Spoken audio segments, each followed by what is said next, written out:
안녕하세요. 오늘도 사연살롱을 찾아주셔서 감사합니다. 저는 35, 업사이클 패브릭 브랜드를 운영하고 있는 사람입니다. 말이 저렇게 장황해서 그렇지 오래된 면 소재를 수거해서 재활용해서 가방이나 앞치마 등으로 만드는 작업을 하는 브랜드예요. 지금은 입소문을 타 자리를 잡고 안정적으로 수익을 창출하고 있지만 창업 초반엔 하루가 멀다 하고 울었어요. 창업이라는 게 정말 생각보다 쉽지 않았고 처음에는 1인 기업으로 시작하다 보니 외롭기도 많이 외로웠죠. 그때 누가 그러더군요. 이럴 때 곁에 나를 지지하고 지탱해줄 사람이 필요하다. 일에 집중하는 것도 좋지만 혼자보다는 둘이 함께 걸어가는 게 인생의 진짜 시작이라고요. 지금 와서는 아무 의미도 없는 말이지만 그때는 그 말을 참 진지하게 들었던 것 같아요. 그만큼 제 곁에 누군가가 필요했다는 뜻이겠죠. 하지만 가장 힘들 때 만나 저를 지탱하는 줄 알았던 사람이 사실은 제게 기대기만 하려는 사람이라는 걸 알았을 때의 충격은 말로 표현할 수 없을 정도로 참담하더군요. 그 사람을 처음 만난 건 지인의 소개로 나간 한 저녁자리였어요. 창업 준비로 한참 눈코 뜰 새 없이 바쁠 때였고 마음의 여유라고는 조금도 없었어요. 이 형 정말 좋은 사람이에요. 둘이 잘해봤으면 좋겠는데. 당시엔 새로운 사람을 만나는 일 자체가 너무 피곤했던지라 별로 관심이 안 갔어요. 그래서 처음 보는 그 사람을 많이 신경 써주지 못한 채 제 이야기만 잔뜩 늘어났던 것 같아요.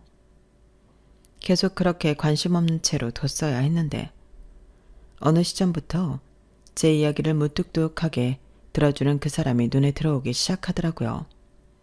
맞장구도 잘 쳐주고 한술 더 떠서 공감해주는 모습에 미안한 마음이 들면서도 고맙더라고요.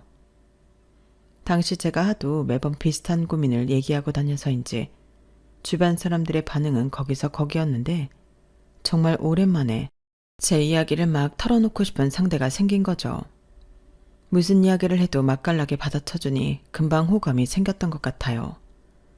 게다가 막막하기만 했던 제 브랜드 사업의 비전을 봐주고 절대적인 지지와 존경을 보내주기까지 했어요. 감각이 너무 좋으셔서 이게 정말 버려진 천으로 다시 태어난 거라니 믿기지가 않는데요. 저도 누나가 있는데 이런 아기자기한 티코스터 같은 걸 참 좋아하거든요. 앞치마도 꼭 이렇게 예쁜 걸 사요. 이왕 요리하는 거 예쁜 거 입고 기분 좋게 하고 싶다고. 그래요. 저도 제가 하는 일이 너무 좋고 보람이 있어서 시작했는데 막상 사업을 하려다 보니 마음처럼 잘 안 될 때도 있고 이걸 사람들이 좋아해 줄까 막막할 때도 있더라고요. 그런데 동우 씨 이야기를 들으니까 너무 힘이 되네요. 분명 잘 될 거예요, 세연 씨.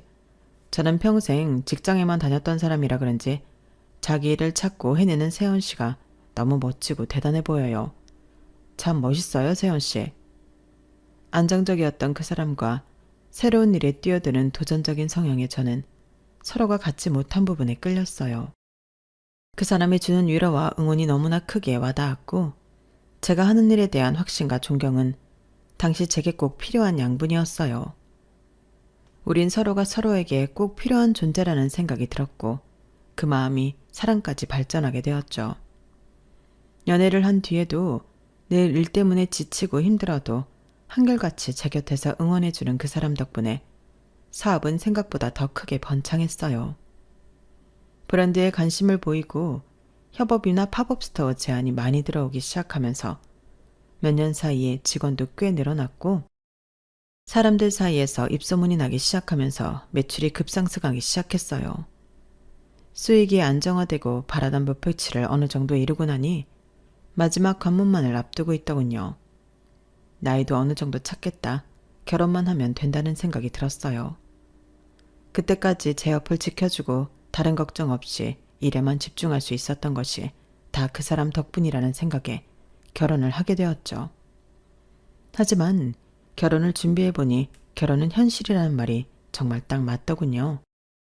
그동안 제 일 하느라 바빠서 남편의 일까지는 신경을 많이 못 써줬는데 연애하는 동안 남편은 잦은 퇴사와 이직을 겪느라 저에 비해 돈을 많이 못 모아둔 상태였어요. 그래도 상관은 없었어요. 돈이 많은 사람이 아니라 인생을 함께할 반려자를 원했거든요. 우리 신혼집은 좀 외곽에서 살아야 할 것 같은데 우리 회사 근처로 잡을까? 당신 회사랑은 좀 멀긴 해도 차 타고 다니면 되잖아. 그럴 필요 없어. 신혼집은 내가 할게. 둘 다 다니기 편한 곳으로 하자. 정말 그래도 될까? 아직도 집은 남자가 해와야 한다는 인식이 있는 것 같아서.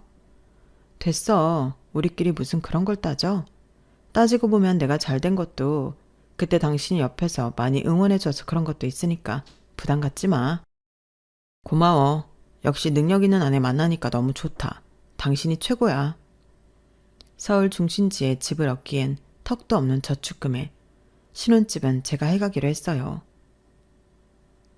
너 이렇게 열심히 사는 동안 그 앤 대체 뭘 하고 있었대? 이 나이에 겨우 5천? 엄마 아빠, 저 여기까지 올 수 있었던 거 다 이 사람 덕분이에요. 아니었으면 이렇게 잘 되지도 않았을 거야. 누군가는 신혼집을 여자가 해가는 걸 아깝게 느낄 수 있겠지만 이 사람한테는 아깝지 않아요. 내가 돈을 잘 벌게 된 데에 한몫하게 해준 사람이니까요. 그래, 네가 그렇게까지 말하는 데엔 이유가 있겠지. 하긴 사람이 혼자 잘 되는 법은 없더라. 너만 좋으면 우리는 그걸로 됐다. 물론 부모님은 탐탁치 않아 했지만 제가 열심히 설득한 끝에 남편을 나쁘게 보지 않게 되셨죠. 여보, 근데 정말로 미안한데 내가 모아놓은 돈이 없다 보니까 이걸 손대버리면 진짜 너무 내 자산이 없어지는 느낌이라서 혹시 혼수도 당신 돈으로 우선 살 수 있을까? 부모님한테 손 벌리기 너무 죄송스럽고 내가 돈 벌어서 차근차근 갚을게. 됐어. 당신 너무 이런 거에 신경 쓰지 마. 혼수 내 돈으로 할게. 미안해. 나 당신 아니었으면 제 나이에 장가도 못 갈 뻔했네. 나는 당신처럼 하고 싶은 일이 확고한 사람이 아니다 보니까 그동안 너무 방황을 많이 했나 봐. 괜찮다니까. 지금 하는 일 너무 안 맞으면 당신도 슬슬 하고 싶은 일 찾아봐. 우리가 당장 먹고 살 게 급한 건 아니니까. 아이 태어나기 전까지만 천천히 정하면 되지. 나라고 뭐 처음부터 잘 됐나. 하던 일 때려치우고 도전하고 실패하다 보니 이렇게 된 거지. 당신 말이 맞아. 내 와이프지만 정말 배울 게 많은 사람이라니까? 나도 힘내서 살 길 찾아볼게. 그때만 해도 남편은 저에게 미안함이나 고마움을 느낄 줄 아는 사람이었고 지금 잠깐 방황은 하고 있어도 자신의 미래에 대한 약속을 할 줄 아는 사람이었어요. 그래서 이왕 시작하는 거 그동안 열심히 번 돈으로 신혼집도 꽤 넓고 좋은 아파트로 하고 남는 방 한 칸은 남편의 미래를 위해 소재로 내어주기까지 했어요. 그런데 그런 남편이 결혼하고 그렇게까지 나태해질 줄은 꿈에도 상상 못했죠. 꿈 같은 신혼여행이 끝나고 본격적으로 진짜 결혼 생활이 시작됐을 때부터였어요. 남편이 일을 관둔 지 얼마 안 된 상태에서 결혼을 한지라 한동안 남편이 출근할 곳이 없었죠. 일찍 출근해서 늦게 퇴근하는 저로서는 남편이 평소에 어떻게 지내는지 제대로 살펴볼 겨를이 없었어요.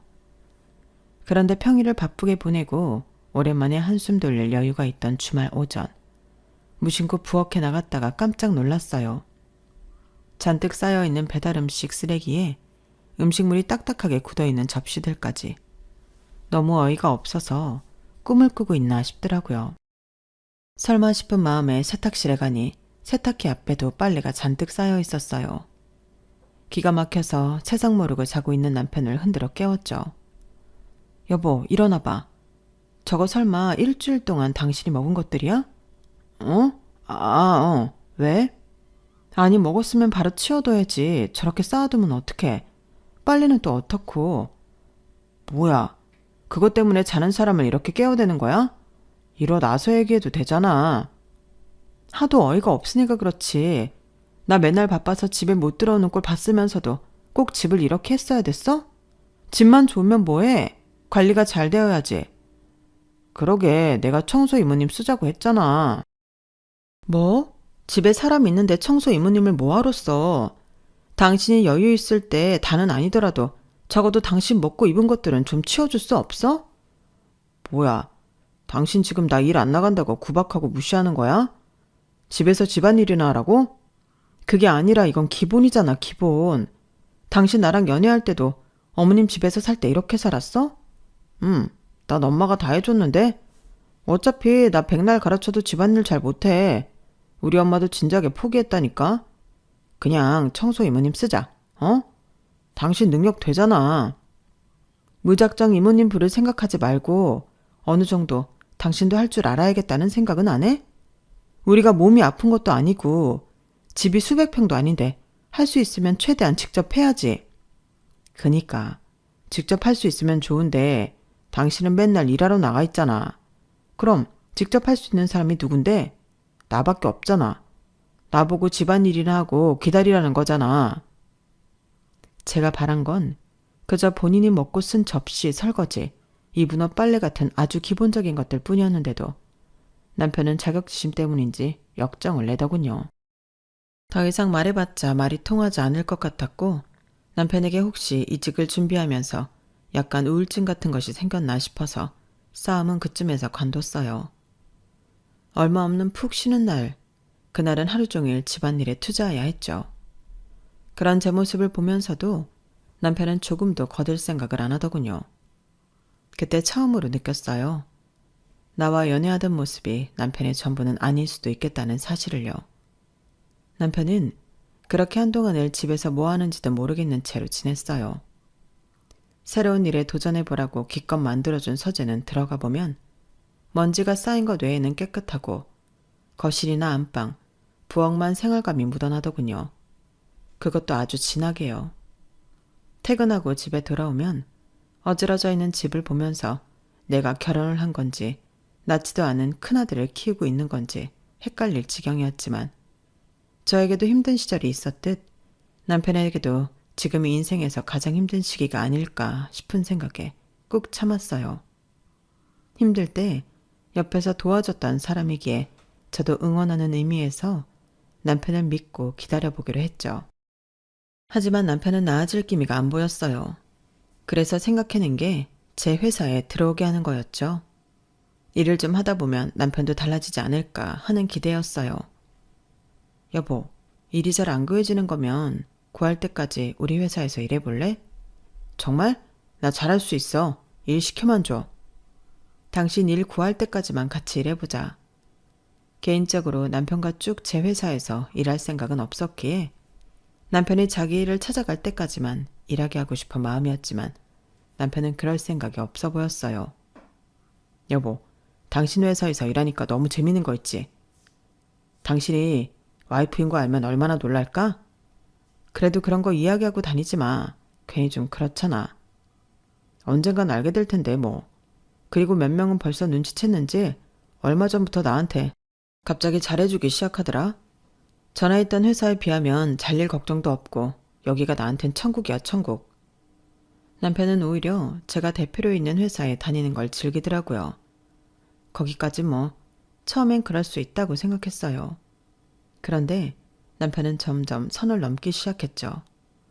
어버이날에 시댁에 갔을 때였어요. 식사를 하는데 갑자기 신우이 입에서 그런 말이 튀어나오더라고요. 그래서 동우야, 난 언제부터 니네 회사 나가면 돼? 어? 그건 아직 상의를 안 해봐서 날짜 정해지면 말해줄게. 여보, 그게 무슨 소리야? 어머, 몰랐어? 나 다음 달부터 올케네 회사 나가기로 했잖아. 저는 전혀 모르는 이야기인데요. 당신이 설명해봐. 어떻게 된 거야? 아, 내가 전에 말했잖아. 누나가 이런 거 좋아한다고. 한번 이쪽으로 제대로 일해보고 싶대. 그래서 내가 다음 달부터 출근하라고 했거든. 뭐라고? 어떻게 그걸 대표인 나한테도 말 한마디 없이 결정할 수가 있어? 그리고 무슨 부서에 뭘로 들어올 건데? 디자이너로 뽑으려고. 우리 누나도 감각이 꽤 괜찮아. 지금 하는 건 너무 디자인이 거기서 거기잖아. 좀 새로운 바람이 필요할 것 같은데? 어머, 올케. 서운하게 왜 그래? 둘이 부부인데 그럼 일심동체 아냐? 같이 운영하는 가족회사에서 한 사람은 허락만 받았으면 됐지. 그리고 나도 올케 가족 아니야? 너무한다 정말. 네? 가족회사라고 누가 그래요? 여긴 제가 엄연히 대표로 있는 회사고 남편은 임원조차 아닌 계약직 사원인데요? 뭐? 그게 무슨 소리냐? 이제 동우도 들어가서 공동대표 된 거 아니었니? 네? 공동대표요? 누가 그래요? 당신이 그랬어? 그래. 그럼 동우가 우리한테 거짓말이라도 했다는 거야? 여보, 남편이 뒤에서 제 팔을 다급히 잡아당겼지만 그 팔을 뿌리쳤어요. 네, 저도 이 사람이 이렇게까지 할 줄은 몰랐는데요. 거짓말이에요. 저희 회사의 대표는 저 하나뿐이에요. 순간 시부모님과 시누이의 표정이 당황한 듯 얼었지만 금방 아무 일도 없었다는 듯 돌아오더군요. 그래 뭐 대표 자리에 하나라 치더라도 어쨌든 남편이 회사에 그렇게 상주해 있는데 공동대표나 마찬가지 아니니? 시누이인데 취직 정도는 시켜줄 수 있잖아. 어머님, 취직은 아예 다른 문제예요. 형님 디자이너로 일하고 싶으시면 관련 포트폴리오 제게 메일로 보내주세요. 보고 괜찮으면 연락드릴게요. 뭐라고? 여보, 뭘 그렇게까지 해. 우리 누나 정말 이런 쪽에 감각 있다니까. 그러니까 당신 말만 듣고 어떻게 취직을 시키냐고. 나도 낙하산 뽑을 땐 최소한의 할 말이라도 있어야 할 거 아냐.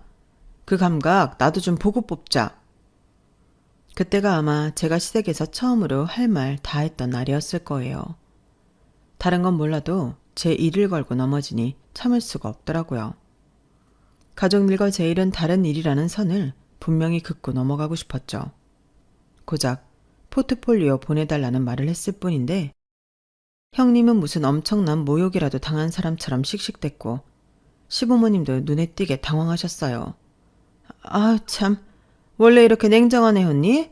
참 착하고 바른 애인 줄로만 알았는데. 바르니까 이런 것도 바르게 하는 거죠.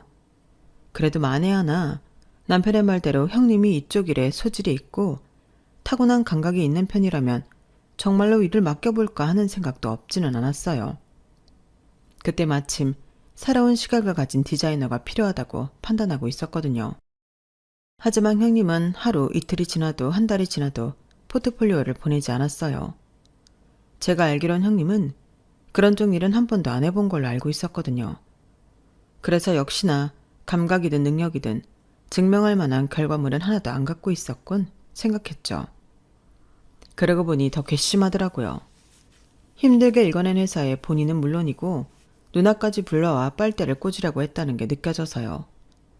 이런 생각을 갖고 있다는 걸 눈치챈 건지 남편이 한동안은 회사에서도 집에서도 조용하게 제 비위를 맞추며 다니더라고요. 처음에는 그 일을 반성하나 싶었는데 직접적으로 사과를 들은 적은 없었으니 경계는 계속하는 게 좋겠다고 판단했죠. 그래도 시간이 약이라는 게 괜히 있는 말은 아닌 건지 확실히 시간이 지나니 그 불쾌했던 감정도 서서히 사그라들더군요.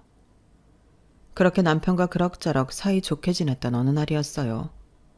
우연히 어떤 SNS를 봤는데 저희 제품이 떡하니 협찬으로 들어가 있더라고요. 제품 광고 의뢰를 할 때 무엇보다도 가장 중요하게 생각하는 게 제품과 모델의 이미지인데 우리 제품과는 전혀 어울리지 않는 엉뚱한 사람에게 협찬이 갔더라고요. 주 타겟층이 10, 20대였던 유명 색조 화장품 브랜드와 콜라보를 한 파우치 제품이었어요. 소녀들이 갖고 싶어 할 만한 색감과 디자인으로 업사이클링한 파우치라서 SNS 협찬 광고를 돌리니 꽤 반응이 좋았죠. 그런데 평소 화장을 즐기지 않는 듯한 중년의 여성분께 협찬이 들어가 있었어요.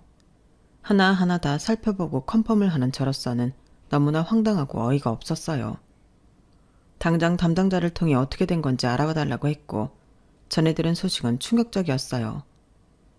그게 기획팀 과장님께서 이 사람한테 꼭 협찬을 하나 하라고 신신당부를 하셔서 어쩔 수가 없었습니다. 뭐라고요? 알고 보니 남편이 마케팅 부서에 그 사람을 적극 추천한 모양이더군요. 하지만 그 사람은 팔로워 수도 많지 않고 한때 유아 계정을 운영하다가 게시물을 올린 지 아는 지도 꽤 된 사람이었어요. 얼굴조차 낯선 사람인지라 대체 어떤 연유로 이 사람한테 맡기게 된 건지 조사해보니 신우이와 절친한 친구 사이인 모양이더군요. 기가 막혔죠. 화가 나는 걸 꾹 참고 퇴근을 했는데 집에 도착한 남편이 하는 말에 결국 뚜껑이 열리고 말았어요.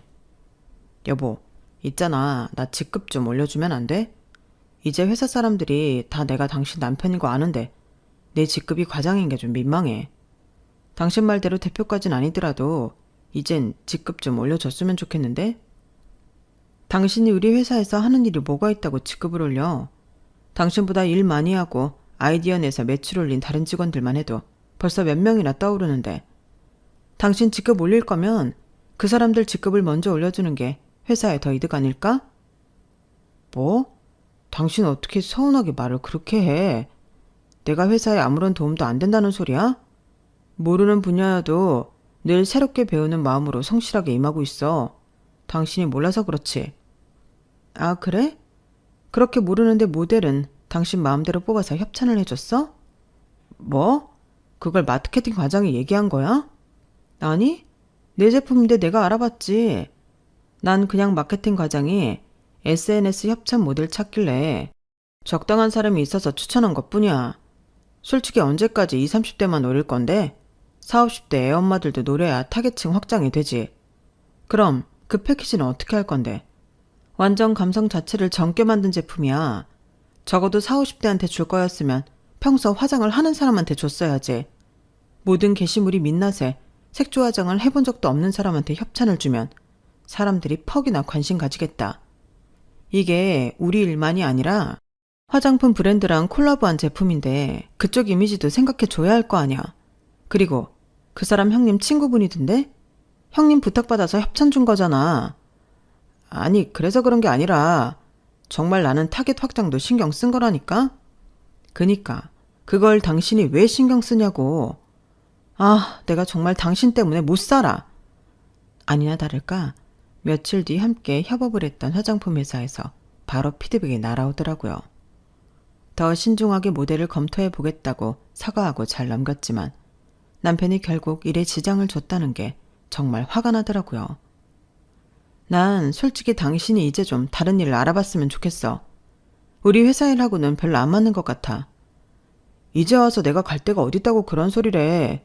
가만 보면 당신이 일할 때 참 냉정하다? 당신이 이 사업 시작할 때 내가 얼마나 응원해줬는데 당신이 나한테 이래도 되는 거야? 그날부터는 매일이 싸움이었어요. 솔직히 당장 잘라버릴 수도 있었지만 그게 마음처럼 쉽지만은 않더라고요. 회사 내에서 저와 남편이 부부 사이인 걸 다 아는 상황에서 해고를 해버리면 둘이 이혼을 했니 어쩌니 말들이 많아질 것 같고, 남편에게 권고사직을 하자니 들을 사람도 아니었어요. 또 남편이 회사를 그만둔다고 한들 도저히 스스로 힘으로 일을 구할 것 같지가 않다는 생각이 들더라고요. 대표 남편으로 떵떵거리며 회사를 다니던 사람이 갑자기 일반적인 회사에 잘 적응할지도 의문이었고요. 그런 고민들에 일까지 밀려드니 남편을 어떻게 하면 좋을지 흐지부지해졌어요. 그러다 명절이 찾아왔죠. 연휴가 꽤 길었던 명절이라 친정과 시댁에 후딱 다녀온 후 집에서 밀린 집안일도 하고 휴식 시간을 좀 가지고 싶었어요. 그런데 시댁에 가기로 했던 하루 전날 저녁에 시댁 식구들이 모두 초대되어 있는 잔치 톡방에 시어머니가 통보식으로 문자를 남겨놓으셨더라고요. 내일은 동우집에서 모이는 걸로 하자. 우리 집은 좁으니까 넓은 집에서 모이는 게 맞지? 더 환장하겠는 건 최근 일이 바빠 피곤했던 탓에 그 문자를 보지 못한 채 잠들어 버려서 그 사실을 다음날 아침에야 알게 되었다는 거였어요. 여보, 이게 뭐야? 우리 어머님 집에서 모이기로 했잖아. 그랬지. 근데 엄마가 우리 집에서 모이는 게 편할 것 같다고 하셔서. 아니, 그럼 당신이 말렸어야지. 왜? 그냥 오시라고 하면 되지. 청소도 내가 다 해놨어. 당신은 할 거 없어. 아무리 남편이 대강 청소를 끝냈다고 해도 너무 당황스럽더라고요. 지금이라도 그냥 어머니 댁에서 모이자고 해. 이제 와서 어떻게 그래. 이미 거의 다 오셨을 텐데. 뭐라고? 시간을 보니 어머님께서 모이는 시간을 이른 아침으로 정해놓으셨더라고요. 남편과 싸운 지 얼마 안 되어 초인종이 눌렸고 인터폰에는 시부모님과 시누이 얼굴이 비쳤어요. 아우, 오랜만에 아들집에 와보네. 이 집이 좋긴 좋구나. 확실히 집에 사업하는 사람이 있어야 돼. 직장인 월급으로 이런 데 사는 건 꿈도 못 꿀 일이지. 그럼 뭐해요, 아빠? 하나밖에 없는 시누이 취직도 안 시켜주는 냉혈한 사장인데 뭐. 그래도 이렇게 좋은 집 사는 걸 보니 내 동생도 능력자는 능력자다. 어머님, 아버님, 형님, 저는 어제 일찍 잠들어서 오늘 모임 장소가 바뀐 것도 방금 전에 알았어요. 원래 시댁에서 저녁 좀 모이기로 한 거 아니었어요? 왜 갑자기 바꾸신 거예요? 이럴 때 아니면 내가 아들 집에 언제 와보겠니? 며느리가 이런 건 알뜰살뜰히 챙겨서 때 되면 시댁 식구들도 초대하고 해야 하는데 맨날 바쁘다고 일 핑계로 초대를 안 하니 이런 날에라도 한번 와봤다. 그래, 우리가 사업하는 며느리 보고 매번 이리 와라 저리 가라는 것도 영 찜찜하고 말이지. 너 피곤하니 우리가 직접 움직이는 것도 방법일 것 같아 이리 와봤다. 아유, 얼굴 봐라. 피곤하긴 한 모양이네. 엄청 상했어. 나도 어차피 올케 덕보는 건 물 건너 갔으니 명절이라도 좀 쾌적한 집에서 쾌적하게 시간 보내자. 그 정도는 괜찮지 올케? 시댁 식구들은 아주 다 같이 모여서 절 골탕 먹이려고 작정이라고 한 사람들 마냥 죽이 척척 맞더라고요. 시댁 식구들 그러는 거야 하루 이틀도 아니고 그러려니 싶었지만 그걸 방관하면서 이 상황을 내심 즐거워하는 듯한 남편의 태도가 몹시 거슬렸죠. 당신이 초대한 거니까 당신이 알아서 해. 그래서 전 시댁 식구들과 손님 마냥 앉아 있었어요. 남편이 괘씸해서 손 하나 까딱하고 싶지 않더라고요. 제 말을 들은 시부모님께서는 처음에는 설마 싶은 표정이셨지만 제가 정말로 자리에 엉덩이를 무겁게 붙이고 있으니 점점 표정이 굳어가더라고요. 저 피곤한 줄은 어떻게 아시고 이렇게 와주셔서 감사해요. 여보, 난 힘드니까 오늘 당신이 좀 대접해드려. 찬장에 홍차랑 커피 원두 있거든? 거기에 다가 좀 올려서 가져와. 예, 아무리 그래도 직장을 너 혼자 다니니? 우리 동우도 같은 회사 다니기 매한가지인데 이건 너무한 거 아니야? 네? 어머님, 어떻게 없던 자리를 만들어서 들어앉은 사람이랑 회사 대표를 비교를 해요. 저 사람 할 일 없어서 회사에 놀러 다녀요. 피로도는 저에 비할 바가 어때죠? 남편은 그날 하루 종일 시댁 식구들 대접을 했어요. 참 웃긴 건 제가 대접할 때는 손 하나 까딱 않던 시댁 식구들이 남편이 왔다 갔다 하며 일하니 그건 안쓰러워 보였는지 다들 일어나서 남편을 돕더라고요. 그때 잘 대처한 덕분인지 그 뒤로는 말도 없이 저희 집에 약속을 잡아오는 일은 없었어요. 결과적으로 저는 피해보는 일 없이 시댁 식구들도 골탕을 먹였지만 그럼에도 남편에게 불쾌하고 화나는 감정은 쌓이더라고요. 그러는 중간에도 시간은 흘러 결혼 1주년을 앞두고 있던 어느 날이었어요. 여보, 우리 곧 1주년인데 어디 여행이라도 갈까? 여행? 갑자기 무슨 여행이야. 우리끼리 여행 가서 뭐하게. 가서 싸우지는 않으면 다행이지. 아이, 또 무슨 말을 그렇게 해. 그래도 1주년에 같이 여행 가서 좋은 거 보고 맛있는 거 먹고 하자. 그러지 말고 기분 전환하러 다녀오자. 우리 그동안 너무 서로한테 예민하게 굴었잖아.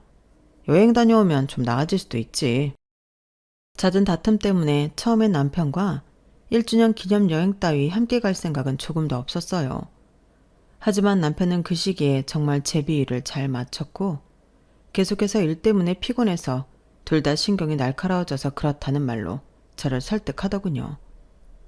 지금 생각해보면 얼마나 여행을 가고 싶었길래 그렇게 살살 기었나 싶네요. 아무튼 일에 치여있던 건 사실이니 계속된 설득에 솔깃해지긴 하더라고요. 알겠어. 그럼 비행기표랑 숙소는 당신이 좀 알아봐. 일 때문에 남편에게 카드를 맡겼고 남편은 며칠 열심히 찾아보더니 숙소와 항공권 결제를 하더군요. 어련히 알아서 했겠거니 싶어서 별로 터치를 안 했고 막상 여행 날짜가 다가오니 설레기까지 하더라고요. 남편이 여행지로 정한 곳은 이탈리아였어요. 신혼여행 때도 안 갔던 유럽을 가겠다고 생각하니 기대가 됐어요. 여행 일정 때문에 꽤 긴 휴가를 내놓은 터라 여행 몇 주 동안 정신이 없었어요. 집안일도 거의 이모님을 불러 맡겼고 여행 준비도 남편에게 다 맡겨버렸죠. 그게 제 불찰이었을까요? 여행 당일 정말 상상치도 못했던 황당한 일이 생겼어요. 여보 뭐해? 빨리 가자. 아유, 뭐가 그렇게 급해서 그래. 잠깐만 좀 기다려봐. 공항에 도착해 수속을 밟으러 가려는데 남편이 자꾸 꼭 누군가를 기다리는 것처럼 뒤를 돌아보면서 불안해하더라고요. 처음엔 뭐지 싶었는데 몇 분 뒤 나타난 시부모님 때문에 정말이지 뒷목을 잡고 쓰러질 뻔했어요. 아, 내가 정말 아들 하나는 잘 키웠다니까. 내 평생 이 나이에 이탈리아를 가볼 거라고는 생각이나 했겠냐고. 그러니까 말이야. 솔직히 말하면 동우 아니었으면 비즈니스석도 타볼 일 없었겠지. 여보, 이게 어떻게 된 일이야? 우리 결혼 기념일 여행 아니었어? 아, 우리 엄마 아빠 기념일도 우리랑 한 달 차이밖에 안 나잖아. 이왕 가는 거 부모님도 모시고 가면 효도도 하고 우리도 좀 덜 싸우지 않을까 싶어서 모시고 왔어. 근데 그걸 이제 말해? 이렇게 당일날? 오늘 아침까지만 해도 아무 말 없었잖아. 미리 말하면 당신이 순순히 모시고 갈 사람이야? 이렇게라도 해야 자연스럽게 가족여행을 갈 거 아니야. 그럼 어머님 아버님은 네 돈으로 항공권 끊어드렸니? 아니, 당신이 카드 줘서 그걸로 다 했지. 그 말을 듣는데 피가 거꾸로 솟더라고요.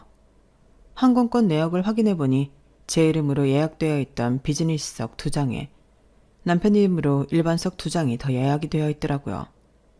황당해서 아무 말도 못하고 있으니 남편이 덧붙이더군요. 아무래도 부모님이 연세가 있으시니까 두 분은 비즈니스석 타고 우리가 일반석에 타는 게 나을 것 같아서 이렇게 끊어놨어. 나 허리 안 좋아서 비즈니스석만 타야 하는 건 알고는 있는 거지? 뭐 그렇긴 한데 그렇다고 우리 엄마 아빠를 일반석에 태울 수는 없잖아. 글쎄, 그럴 줄 알았으면 두 분도 당신 돈으로 비즈니스석 끊지 그랬어. 미안한데 다 내 카드로 긁었는데 일반석에 타고 싶지 않은데? 비즈니스로 한 장 더 있으니 나 말고 비즈니스로 타고 싶은 분은 누구로 할지 잘 상의해봐. 비즈니스석 2장, 일반석 2장으로 하면 당연히 시부모님을 태울 거라고 생각한 의도가 빤히 보여서 남편 의도대로 따라가 주긴 싫더라고요. 무엇보다 이번 여행의 경비는 전적으로 제가 된 거였어요. 가서는 남편이 준비한 돈으로 쓰기로 했다지만 항공권과 숙소 등 큰 돈이 들어가는 건 다 제 카드로 해놓은 상태였죠. 시부모님과 비즈니스석에 다 장기 비행을 하는 게 부담스러워서라도 일반석에 탈 줄 알았는지 남편 안색이 순식간에 어두워지더라고요. 당신 진짜 우리 엄마나 아빠랑 타게? 어쩔 수 없잖아. 한 분이라도 타게 해드려야지. 결국 남편은 시어머니를 비즈니스석에 보냈어요. 아우, 저 사람도 나이가 있는데 나만 비즈니스석에 타서 미안해서 어떡하나? 그러게요. 두 분 가시는 거 알았으면 비즈니스석으로 해드리라고 했을 텐데 저 사람이 센스가 좀 없었네요. 그래도 어머님이라도 타신 게 어디예요? 저 듣기 불편하라고 시아버지를 걱정하라는 소리도 바로 맞받아 쳐버렸어요. 그랬더니 심기가 불편하셨는지 다음부터는 말씀을 안 거시더라고요. 솔직히 비즈니스석은 좌석이 떨어져 있기도 하고 혼자 시간을 보내기 좋아서 그다지 불편하지도 않았어요. 영화도 보고 책도 읽고 잠도 자고 나니 도착했더라고요. 나와서 캐리어를 찾은 후 남편과 시부모님께 통보했어요. 여기서부터는 따로 다니죠. 저는 결혼기념일 여행을 온 거지 시부모님께 효도하려고 온 여행은 아니거든요. 뭐? 여보, 그게 무슨 말이야? 어차피 숙소도 같이 쓸 건데 따로 다니자고? 숙소 같이 쓴다고 누가 그래? 다 내 카드 긁어서 예약한 거 아니야? 당신이 호텔 알아봐 준 건 고마운데 그건 그냥 결혼기념일 선물이라 생각할게. 돈 한 푼 안 들이고 예약만 해준 건데 이거라도 선물이라 생각 안 하면 내가 너무 슬프잖아. 시부모님이랑 올 줄 알았으면 난 안 왔지. 나한테 미리 말 안 해준 건 당신이니까 두 분 모시고 어디서 묵을지는 당신이 알아서 해. 말 다 했어? 이렇게 타지에 와서까지 매정하게 굴어야겠어? 매정? 내가 열심히 번 돈으로 당신 부모님 두 분 다 비행기까지 태워드렸으면 난 며느리로서 충분히 할 만큼 한 것 같은데? 돌아가는 비행기표 취소당하고 싶지 않으면 토달지 말고 잘 여행하고 와. 그 말을 끝으로 전 캐리어를 들고 떨어져 나왔어요. 남의 돈으로 하는 여행이라 더 열심히 알아본 건지 남편이 예약해 놓은 호텔과 여행 일정은 기가 막히더라고요. 원래 둘이 올 생각이었던 여행이 혼자가 되어버리니 쓸쓸하긴 했지만 오히려 생각을 정리할 수 있는 계기가 되었던 것 같아요. 여행을 하면서 좋은 사람들 많이 만나서 이야기도 나눴고요. 그렇게 며칠 동안 마음이 치유받는 듯한 여행 일정을 즐기고 한국으로 돌아왔어요. 돌아올 때는 날짜는 같아도 자리 지정을 따로 해서 떨어져 있으니 더 편하더라고요. 이 긴 여행을 마치고 나면 이제는 정말로 제 인생을 새로 시작할 수 있겠다고 생각했어요. 기가 막힌 일은 이로써 끝날 줄 알았는데 집에 돌아오니 더 기가 막힌 일이 눈앞에 펼쳐져 있더라고요. 현관문을 여는 순간 기척이 없어야 할 집안의 사람 기척은 물론이고 냄새까지 나더라고요. 맥주병이 바닥에 뒹굴고 있고 고기 굽는 냄새가 나더라고요. 거실에서 떡하니 상을 펼쳐놓고 낯선 사람들과 고기를 구우며 술을 마시고 있던 신우이의 모습이 보였어요. 어머 올케, 오늘 들어오는 날이었어? 내일인 줄 알았네. 아 어쩌지? 아직 정리를 못했는데. 그래도 덕분에 몇 날 며칠 친구들이랑 넓은 집에서 재밌게 놀았어. 다음에 놀케도 같이 하자고? 뒤늦게 따라 들어온 시부모님도 현관에서 놀라는 기색은커녕 이 집이 젊은 애들 놀기에 분위기 괜찮지 같은 뻔뻔한 소리나 중얼거리시더라고요. 재밌게 놀았어 누나? 형들이랑 누나들 엄청 오랜만이네요. 동우야, 덕분에 잘 놀았다. 우리가 이럴 때 아니면 언제 서울에 이렇게 오래 있어 보겠니? 태어난 남편의 태도까지 보고 나니 정말 저 빼곤 다 알고 있었구나 생각이 들더라고요. 그리고 동시에 한국에 오자마자 하려 했던 일을 지금 당장 시작해야겠다는 생각이 들었어요. 괜찮아요. 오늘 오길 잘했네요. 남편이 집안에 들여놓은 캐리어를 다시 현관 밖으로 걷어차듯 내보냈어요. 그리고 신우이를 쳐다보며 똑바로 말했죠. 여기요. 당신 동생 반품할게요. 그 말에 웃던 얼굴들이 전부 얼어붙더라고요. 내가 다시 돌아올 때까지 이 집 비워놓지 않으면 무단 침입으로 신고할 테니 정리 똑바로 해놓으세요. 그리고 당신도 더 챙길 짐 있으면 챙겨도 싹 다 버리기 전에. 그 후로 시댁은 여러 번 연락해왔어요. 얘야, 우리도 동우가 너한테 우리가 같이 간다는 말을 안 했다고는 생각도 못했다. 우리도 몰랐어. 올케 정말 미안했어요. 올케가 그렇게 화낼 줄은 몰랐어요. 진심이에요. 여보, 내가 정말 미안해. 내가 너무 욕심을 부렸던 것 같아. 난 그냥 당신이랑 정말 잘 지내고 싶은 마음에 계획한 여행이었는데 이렇게 좋은 걸 우리만 한다는 생각에 부모님까지 모시고 가고 싶어서 그랬어. 한 번만 용서해주면 안 될까? 하지만 이제는 그 어떤 사과도 후회도 그 시절 저로 돌려놓을 수 없었어요. 완벽하게 혼자가 되어서 다녔던 여행에서 저는 누구의 아내도 며느리도 누나도 아닌 그냥 나라는 사람으로 살아봤어요. 햇살 좋은 광장에서 커피를 마시고 아무도 나를 부르지 않는 하루를 살아봤죠. 남편과 헤어지면 외롭고 쓸쓸할 줄 알았지만 의외로 그런 시간들은 제게 너무나 조용하고 너무나 좋았어요. 맞아요. 그 여행에서 전 남편과의 이별을 결심하게 됐어요. 이혼을 하면 하늘이 무너질 거라고 생각했지만 남편 없는 긴 시간들이 제겐 오히려 위안이 되고 평화롭더라고요. 그래서 용기를 냈죠. 지금은 남편과 이혼을 했고 그 여행에서 만났던 소중한 인연들과 만남을 이어가며 결코 외롭지 않은 나날들을 보내고 있어요. 혼자서도 충분히 웃을 수 있다는 걸 그 여행이 알려줬거든요. 제 이야기는 여기까지입니다. 들어주셔서 고맙습니다. 옆에 있는 소중한 사람들과 매일매일이 행복하시길 바랍니다. 감사합니다. 여러분, 사연 댓글에 응원과 현명한 조언 부탁드려요. 좋아요와 구독은 저에게 큰 힘이 됩니다. 오늘도 좋은 일 가득하세요.